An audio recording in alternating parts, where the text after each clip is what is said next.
ना भगवान मेरे साक्षियों, मैं कहाँ का वासी हूँ और क्या मेरा नाम है। मैं ही इस रंगमंच के बीच बताना चाहता हूँ।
सोचता हूँ मेरा ही घर राज सिरसर में चाहिए और मेरे पिताजी का नाम मर्द मलखान है। इस देश का छत्री कौन नहीं जानते हैं कि मर्द मलखान कैसा है। और मेरा नाम लक्ष्मी पात्र है। सबसे पहले मैं अपने पिताजी के सिंहासन के पास आ चुके हैं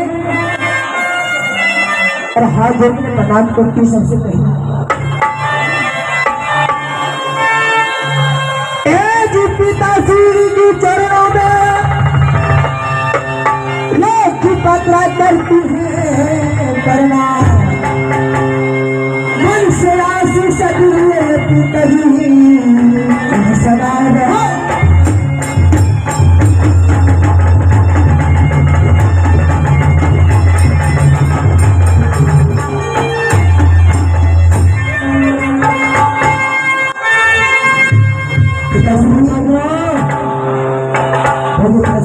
सबसे पहले हम कॉलेज का अपना समाचार सुनाओ।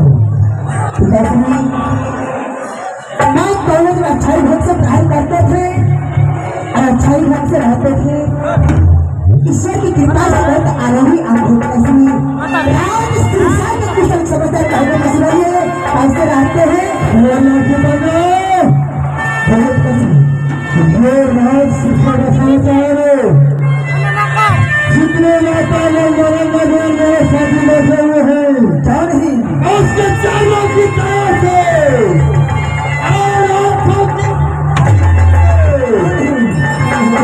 राज शिक्षा का समाचार अच्छा ही चाहिए पिताश्री। पिताश्री बोलो तो आज क्या विचार है। बहुत खुशी देख रही मैं इसलिए खुश हूँ कि राज महतो से मंत्री आता है। क्या राज महता से मंत्री आया है। हाँ और मेरे बड़े भैया उमर फतियान है हम दोनों को बुलाया है कि मलखान भी राज महता आएगा साथ में उसका बेटा लाठी पात्रा भी आएगा। तो इसमें क्या सोचने की बात है पिताश्री। इसलिए मैं खुश हूँ तो लाठी पात्रा पिताश्री चलो राज महता भैया से भी मिलेगा भाभी से मिलेगा पूरे परिवार से मिल करके ही आएगा। ठीक है पिताश्री।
माता एवं बहनों, एक बार